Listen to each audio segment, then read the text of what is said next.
Hello, hi guys, it's Inam Ghafoor here with the brand new Samsung Galaxy S5. I've picked this up here in the UK for £570. In the States, it's about $700. As ever, links will be down in the description down below if you're after one. And if you really want to read what's on the box here, you can pause the video right here. That's enough about the box. Let's just put that down here and see actually what we get out of it. And ooh, that looks absolutely gorgeous.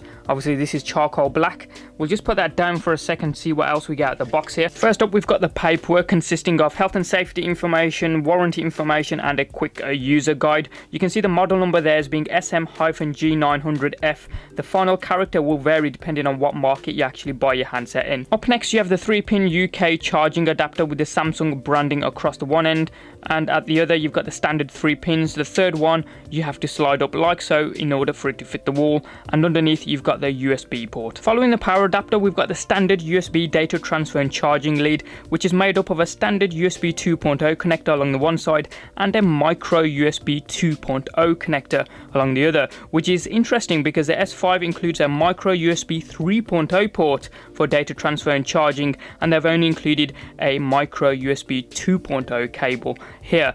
This is backwards compatible, so it still works, but are they penny pinching a little bit here? And what seems to be exactly the same earbuds that came with the Galaxy S4. So you've got a standard 3.5mm audio jack across the one end, midline controls for volume up and down, call pick up and end, and a microphone across the back here.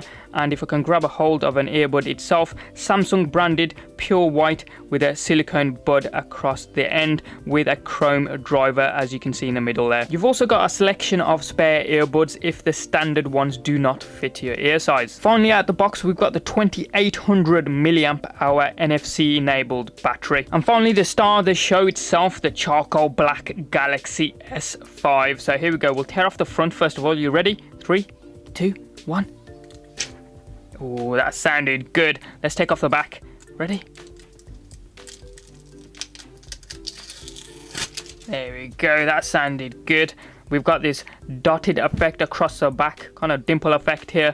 Feels pretty good, to be fair, almost the same as the Nexus 7 first generation, so that's pretty cool. We'll just go ahead and remove the back case here so we can insert the battery and turn the device on. So that'll go in like so. And while we've got the back off here, you can see the micro SD card and the micro SIM card slots here with the 16 megapixel rear facing camera, capable of shooting in ultra high definition video, so 4K resolutions, as well as a LED flash underneath it and a heart rate sensor. You've got the speaker down here, and of course the battery just sits nicely in there. And we'll just bring in the back case here so you can see the seal that goes around it, because this device is IP67 certified, which means it's water and dust resistant up to a depth of 1 meter for 30 minutes at a time. So it comes in handy if you drop your handset in the toilet or the bath or sink. On the side here towards the top, you've got the volume up and down buttons and no other buttons on this side whatsoever, except for this chrome banding that goes right the way around the entire handset.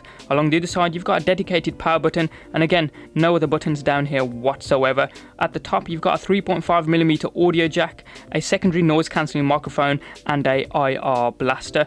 And if you swivel right the way down to the bottom, you've got the main microphone itself and a cover for the data transfer and charging port, which is a micro USB 3.0 connector. We'll just go ahead and power the device on so we can go through the setup process. Powered by Android, Samsung Galaxy S5. And while that boots up, you've got the 2 megapixel front facing camera in the top right. Ooh. That's a different boot up process. You've got the sensors next to it and the earpiece center top and the LED notifications towards the top left. Home button is still bottom center, which is now a fingerprint recognition sensor as well. Back button is now across the right hand side, and you've got a dedicated button on the left for recently opened application. The screen itself is a 5.1 inch Super AMOLED capacitive touchscreen with full HD resolution, so 1920 by 1080 at 432 pixels per inch, covered with Corning's Gorilla Glass 3. Internal hardware specs include Qualcomm's quad-core Snapdragon 801 CPU, clocked at 2.5 GHz and backed up by the Adreno 330 GPU with 2 GB of RAM. This is a 16 GB variant, which can be expanded further up to a whopping 128 GB using a micro SD card. Obviously, this is a charcoal black variant, but other colors are available like white, blue and gold. So we'll just go through the setup process. We'll hit start. we'll say skip to the SIM insert and we'll connect up to Wi-Fi. Date and time is correct, and what we'll do, say yes to the end user license agreement. Google account, yes. Here we go. We don't want to back up and restore. Location services is a no, and no, I don't want to be kept up to date. And that's correct, that's me, so we'll say next. Samsung account we'll skip for now. I do already have one. Dropbox, you do get 50 gigabytes of storage for 2 years, but I've already got it, so we'll say finish. And here we go, that's loaded in. That didn't take too long at all, and it goes through some quick tutorials the first time you load it up. I do love the way the screens do transition from left to right there. I do like that kind of magazine UI that we saw in CES 2014 at the beginning of the year there, so very quick indeed, as you would expect. And while we're here, let's go to settings. There we go, and it's no longer right at the bottom here. So if you go to about device, you can see the updates are already happening as I've connected to the Wi-Fi. You can see the model number there being SM-G900, F for Europe. Android version is 4.4.2. KitKat on the Samsung Galaxy S5. As ever, any comments or questions you guys have got, hit them up in the comment section down below there. Give us a thumbs up if you like this video and you like what you saw, and if you found it informative, then please do give us a like. And if you haven't yet subscribed, hit that button just down there. It doesn't cost you a penny, and you can also check out some of our forthcoming videos. Thanks for watching, have a wicked day, and we'll see you next time.